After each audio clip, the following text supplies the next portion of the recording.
Hello everybody and welcome to another episode. In today's episode I'm going to show you how to replace the front and the rear sway bar links from an Audi A3 from the year 2010 and up.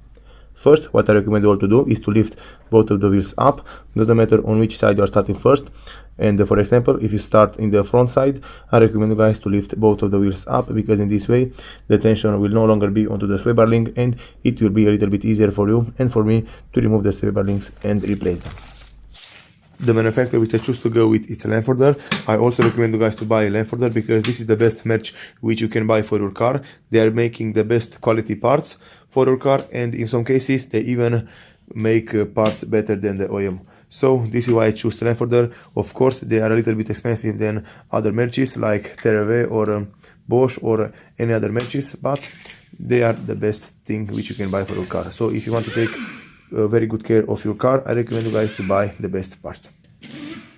Replacing the sway bar links is a very easy job. Doesn't matter if you are doing this on an Audi A3 like this one, or if you are doing this on a BMW or a Ford or a Volkswagen. Doesn't matter, the method is exactly the same. The only thing that you have to do is to remove the bolt from the sway bar links and replace the sway bar links completely. The sway bar link is holding in onto the shock absorber and onto the sway bar from the bottom. So what we have to do is to remove the bolt from the top and from the bottom, and in this way you'll be able to remove the sway bar link completely.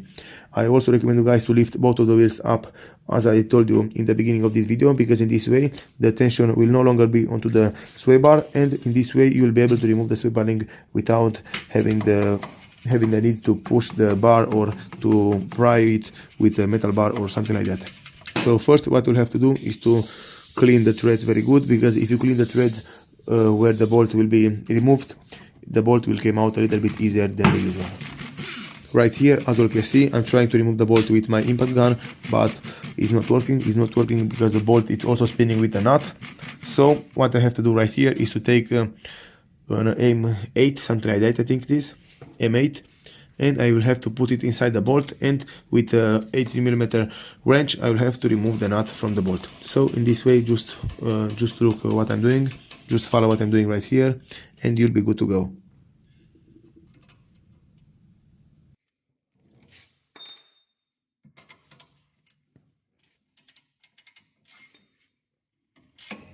So as you can see, the bolt is coming out very easy in my case. Another thing which I recommend you guys to do is to hammer the M8, in my case, is to hammer the tool inside the bolt a little bit, because in this way you will know for sure that the tool is fitting in properly, and in this way you won't destroy the threads, because if you destroy the threads you will not longer have anything to grab to, and you will not be able to remove the nut. And the only method to remove the sway bar link, it will be to cut the sway bar link completely from the car. And if you want to cut it in this position, it's a little bit difficult, because as you all can see, you'll have right here the shock absorber and the brake line and any other parts, and you'll have to take an extra care to not destroy any parts out there. So just take that in mind, guys.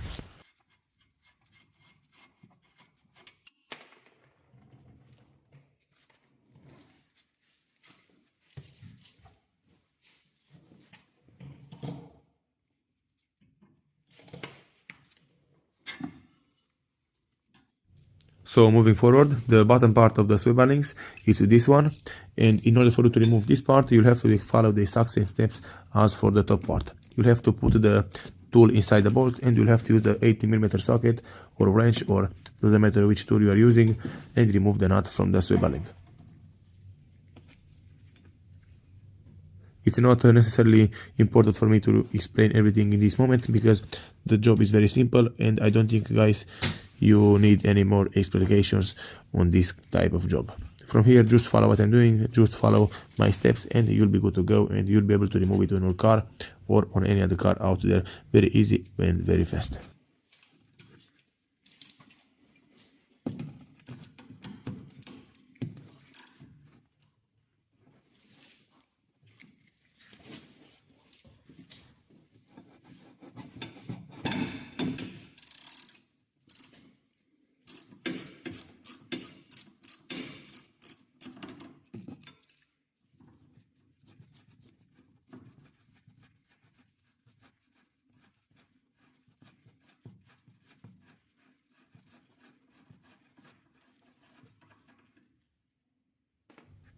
After you're done with removing the bolt, as you can see, the sway bar link will come right out, and in this moment we are able to remove it completely from the car.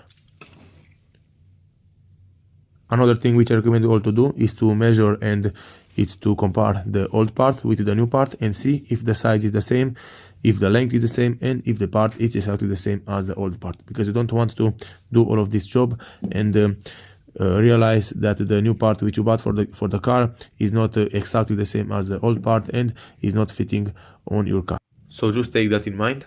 And as you can see right here on the old part, the rubber boot is broken, it has a hole in it, and this is why the swivel link will worn out prematurely. If your swivel link has any hole in the boot, or if the grease is coming out, or if the dirt and the grime is going in, the swivel link will worn out prematurely and it will start clicking and it will start making noises when you're driving the car over the speed bumps. Okay guys, so moving forward, to install the new swivel link, you'll have to follow the exact same steps. You'll have to put it in the top and after that in the bottom, or vice versa. And I also recommend you guys to watch very careful on which position the swivel links was installed on the shock absorber. So as you can see in my case, the swivel links, it's behind the shock absorber from this position, and you will want to install it in the exact same way on your car. Just make some pictures if you haven't done this job so far, so just take some pictures just in case for you to remember and to see exactly how the parts was installed on the car, because you don't want to put the parts in the wrong way, because otherwise the parts will not work as they should work, and probably you will also destroy the parts which you are going to install on the car.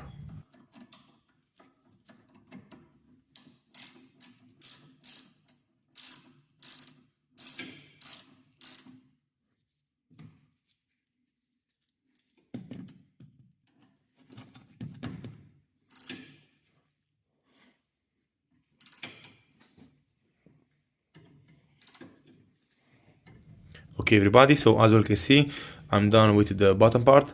I installed the nut, the swivel link is secured, and now I always like to put some copper spray, because in this way it will prevent the nut and the bolt from rusting in the future, and it also will help me to remove the parts in the future when I'm going to replace them again. It will help me to remove them a little bit easier.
Okay everybody, as you can see, I'm done with reinstalling the new parts on the front suspension.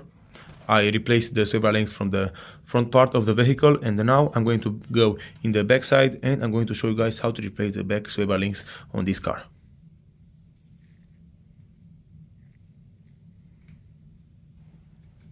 So first what we'll have to do is to remove this bolt cover, and we'll have to remove the wheel from the car.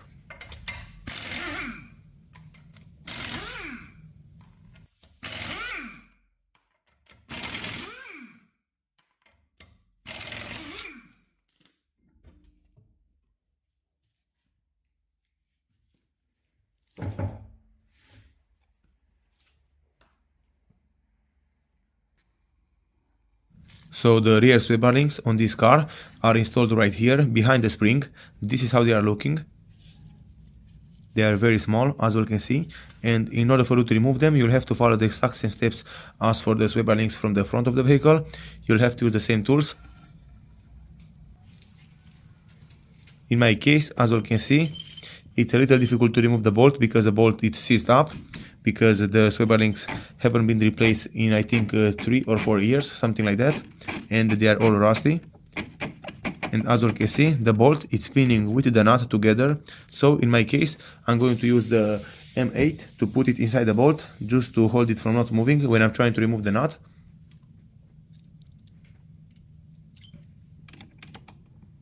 You'll have to use a 16mm key or a wrench, doesn't matter, depends on what tools you'll have to use on this. On the rear side, it's a little bit difficult because the space is not so open, but it can be done from right here. So just follow what I'm doing.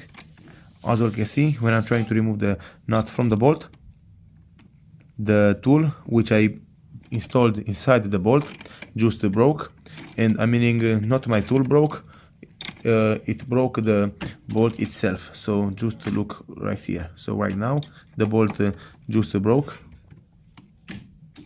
and from here I'm not able to hold it from not spinning anymore because I don't have anything to grab to. And in this way, the only method to remove the swivel link is to cut the bolt completely from the swivel link. And as you can see, the bolt from the middle, it's cracked. It has some cracks in it because of the force, because the nut is very rusty and it didn't want to come out very easy. So I had to put a lot of force and the bolt just cracked itself. So from here, like I said earlier, the only method to remove it is to cut the bolt completely from the swivel links. You'll have to take a mask, you'll have to take something to block the sparks from not hitting you in the face. Right here, I place my camera just for you guys to see how I'm doing this job. Just be careful to not cut any parts from the car. Just be careful to not scratch anything else. In my case, I'm not even touching the sway bar, I'm only cutting the bolt, and I'm going to remove it completely in this way.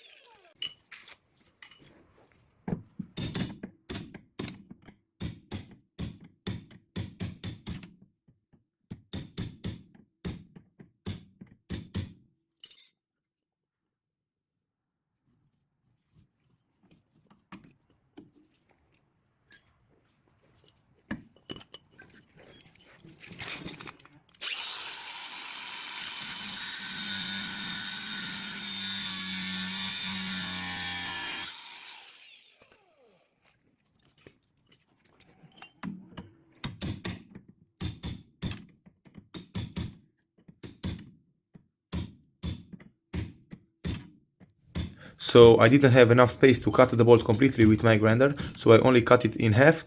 And now I'm using my hammer and my metal bar to break it completely from the swivel links. And as you can see, the bolt break out, and this is how it's looking. And also this is how I cut it. As you can see, I didn't touch the swivel link at all. This is how it's looking, and now from here I'm able to remove the rest of the bolt from the swivel links, and I'm going to remove the swivel link completely from the car. From here it's a little bit easier. In my case, I'm using this impact gun because it's making my job a little bit easier and I don't have to put a lot of force. And after that I'm going to install the new swivel link back on the car as it was before. Here you'll have to use a 30mm socket to remove the nut. You'll have the nut and the bolt on each side. The size is the same. And this is the swivel links which we cut from this car. This is how it's looking. And also this is the new swivel link. The swivel links are not important on which side they are going. They are exactly the same. You can install it on each side. They are not having any preferences for the left or for the right.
Okay everybody, so as you can see, I'm done with installing the new sweeper links on this car, in the front and also in the rear. This is how it's looking. Now I'm going to put some copper spray because this is how I like to do my job. Thank you all for watching. If you like this video and found it informative, please leave a like and a comment down below. See you next time.